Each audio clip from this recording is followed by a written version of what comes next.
Olá, o meu nome é Ana e vou compartilhar com vocês a minha história.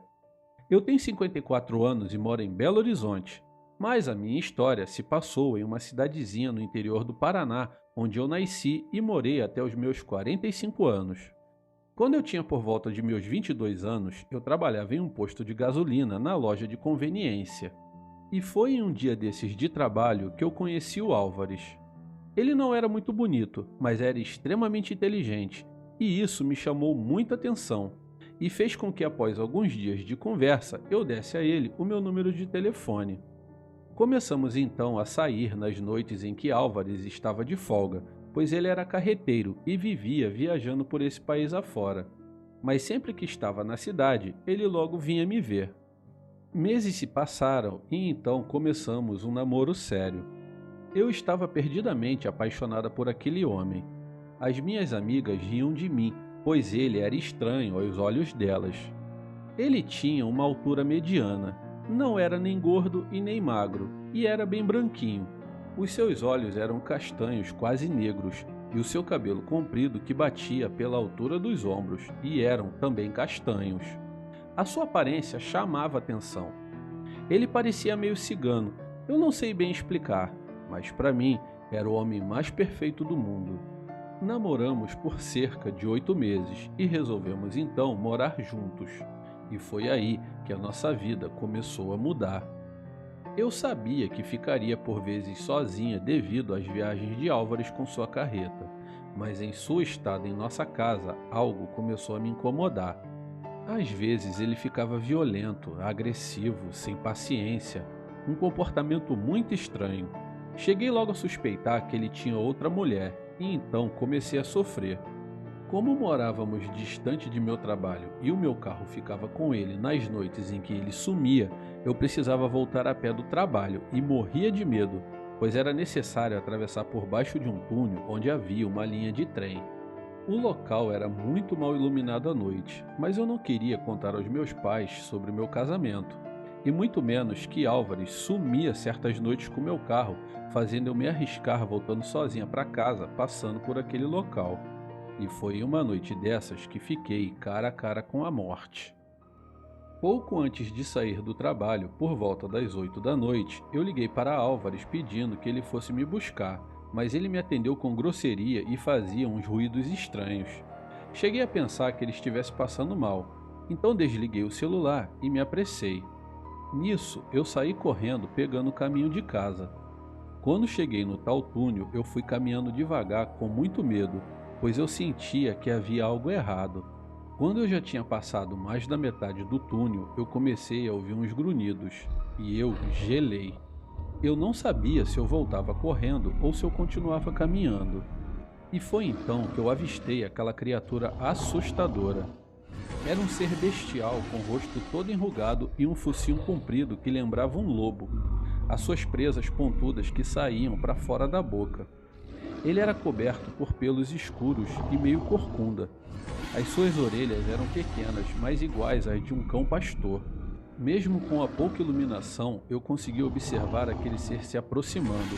E quando aquilo chegou perto, ele deu um uivo e partiu em minha direção, pulando sobre mim, me fazendo cair de costas.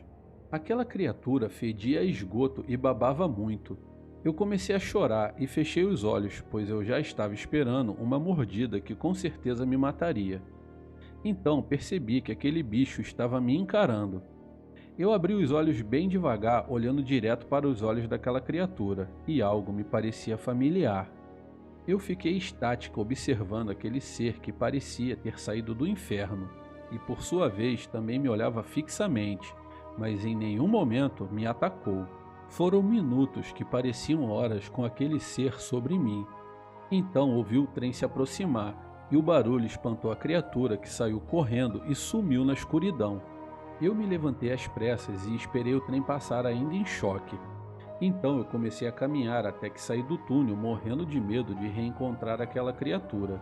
E para minha surpresa, um pouco mais à frente, eu encontrei o meu carro parado à beira de uma cerca, pois ali naquela região só existia chácaras. Eu olhei para todo lado e não avistei Álvares. Então percebi que as chaves estavam no contato e que haviam roupas jogadas pelo banco e eram as roupas de Álvares. Eu entrei no carro no intuito de ir até a polícia, pois eu pensava que Álvares pudesse estar em perigo. Mas antes eu decidi passar em casa para pegar um documento dele caso fosse necessário. Enquanto eu procurava pelo RG, Álvares chegou em casa acompanhado de alguns vizinhos. Ele estava todo sujo e só de cueca embrulhada em uma toalha que um vizinho emprestou. Ele me falou que havia sido assaltado no caminho, pois ia indo me buscar. Disse também que não tinha visto o rosto dos bandidos, pois eles mandaram ele ficar de cabeça baixa, e que eles haviam levado o carro, mas que não poderiam ter ido longe, pois havia pouco combustível. Confesso que eu fiquei meio desconfiada, mas corri em seu socorro. Eu agradeci os vizinhos pela ajuda e fui com Álvares até o banheiro para que ele tomasse um banho. Enquanto ele se recompunha, eu não parava de pensar na criatura. Então contei a Álvares do ocorrido, e ele ficou bastante estranho, cabisbaixo e pensativo. Conversamos um pouco, e em meio às suas respostas evasivas, contei a ele que havia encontrado o carro com as suas roupas, e com isso ele se levantou e me pegou pelo pescoço.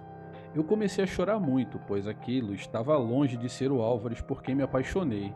Eu olhei em seus olhos e me arrepiei, lembrando da criatura que me atacou no túnel.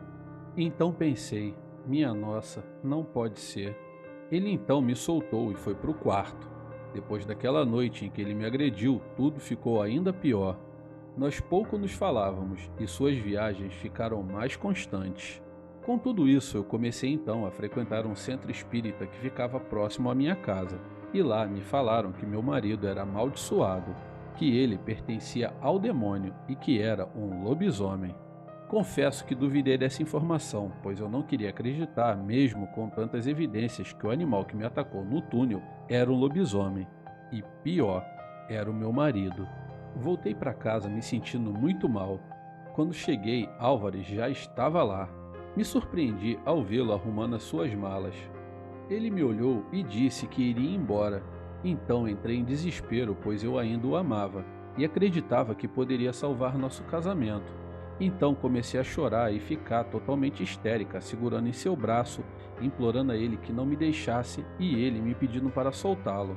E eu não soltava, até que ele me empurrou e começou a mudar de fisionomia. A voz dele ficou horrível, extremamente grossa. Foi aí que vi que o homem que me atendeu no centro espírita estava certo. O meu marido era realmente um lobisomem. Eu levantei correndo e me tranquei no banheiro e ouvi quando ele se aproximou da porta e me disse ainda com uma voz grotesca que era esse o seu segredo e que ele iria embora, pois não queria me ferir, pois não estava dando conta de controlar o monstro que vivia dentro dele. Eu estava em choque e nada respondi. Então ouvi quando ele saiu levando as suas malas, ligou sua carreta e foi embora. Depois de algum tempo eu saí do banheiro ainda trêmula e sobre a mesa da cozinha eu encontrei um recado dele contando que toda sua família foi amaldiçoada e que ele nunca deixaria de ser o monstro que me atacou no túnel, que mesmo ele tentando ser bom aquilo dominava o seu ser e antes que ele me fizesse mal ele preferiu então seguir o seu caminho. Foram meses e meses de sofrimento, entrei em depressão e cheguei a pensar em pôr um fim em minha vida. Mas os meus pais me levaram para morar com eles e foram a minha base me ajudando para sair do abismo em que minha vida tinha se tornado. Um ano depois, eu consegui me recuperar e voltei a trabalhar. Como não tinha mais Álvares, eu voltei a ir de carro e não passei mais pelo túnel.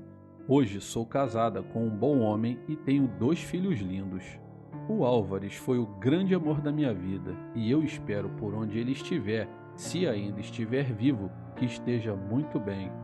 Bom, esse é o relato do que eu passei em minha vida. Agradeço muito ao canal por contarem e desejo a todos uma boa noite.